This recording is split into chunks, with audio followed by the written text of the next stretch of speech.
Here's 10 iPhone basics that'll make your life a little bit easier. Number 1. Change your screen's auto lock duration. Are you tired of your phone going dim or turning the screen off after 30 seconds or so? You can change that. For this one, go to Settings, then Display and Brightness, tap on that.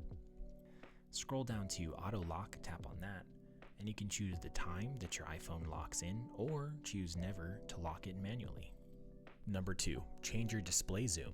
If you'd like the items on your phone screen to be just a little bit bigger, including text and icons, here's how. For this one, you're going to go to Settings, Display and Brightness, scroll down, tap on Display Zoom.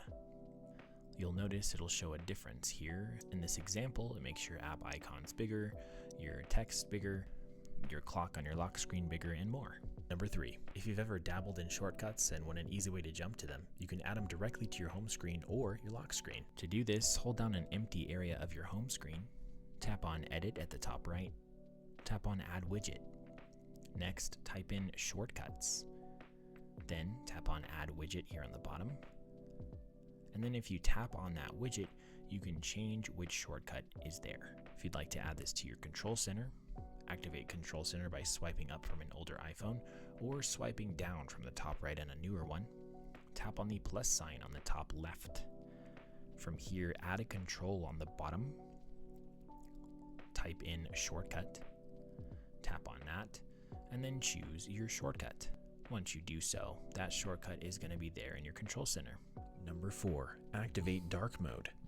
To activate this, go to Settings, then Display and Brightness. You can toggle on light or dark. This also changes the appearance of certain apps. Light in the Notes app is completely white, and dark in the Notes app is completely black.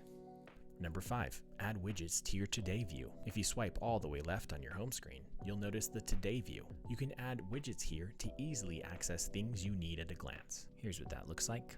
I've got some widgets here, but if I didn't have any, I can tap on the blank area here on the bottom, tap on Edit at the top right, and Add Widget. From here, I can add a widget of my choosing, and there it is.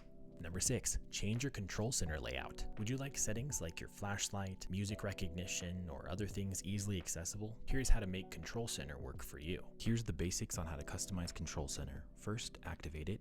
From here, you can either tap on the plus sign at the top left or hold down an empty area in the middle. This will enter your edit mode. You know edit mode is activated because you have all these minus signs. You'll see that there's multiple pages of Control Center here on the right side that are already added. There's this favorites page, music page, and network page, and an empty page. If you wanted to get rid of one of these pages altogether, you can tap on the minus sign here at the top left, encompassing the entire rectangle. That'll completely delete that page. Additionally, you can go ahead and tap and drag on these controls in order to move them wherever you'd like. For the ones that have this thick edge on the bottom right of them, you can tap that and drag it to resize that tile. You can also move those around as well. And of course, you can tap on the minus sign to remove any you don't want. Additionally, you can tap on Add a Control here on the bottom, which will bring up all of your different control options. There's so many in here, so I'd suggest just taking a look and seeing what's most useful to you. A couple you really might like is type in Open App, and this will make a shortcut where you can open any app that you have on your phone. It's pretty nice and useful for quick access to any app you like. Another great one is music recognition. So if you type in recognize music, you'll have a Shazam icon, so if music is playing around you, you can easily identify it and save it for later. Another great one I like to have is voice memos and wallet, because I use Apple Wallet a lot to pay. And once you're done, either click on your home button on an older iPhone or swipe up from the bottom on a newer one, and your changes are now saved. Number 7, reachability shortcut. If you have a really large iPhone, did you know that you can have your phone screen drop down halfway so you can reach things at the top of your screen? For this one, go to Settings, then Accessibility. Scroll down to Touch, tap on that, and then toggle on Reachability. If you have an older iPhone, lightly double tap on your home button for this to work, or if you have a newer iPhone, swipe down on that little pill on the bottom of your screen. Number 8, shake your phone to undo actions that you just did. Would you like to undo some text you just wrote, or did you move around your home screen, or basically do anything and want to undo that with a shake? To activate this, go to Settings, then Accessibility, then go to Touch, and then turn on Shake to Undo.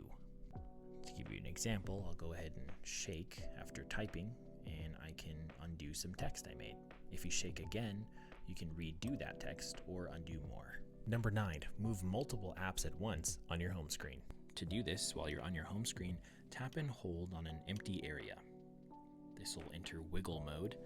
Now tap and hold on one icon and start to drag it, and while you have that icon held down, you can now tap with a second finger, as many icons as you want, to move all of them. Number 10, use your iPhone as a remote for your Apple TV. If you have an Apple TV box connected to your TV and you lose the remote, here's how to use your phone as a remote. So you should automatically have this in your control center. Activate control center and you'll see a remote icon here on the bottom right.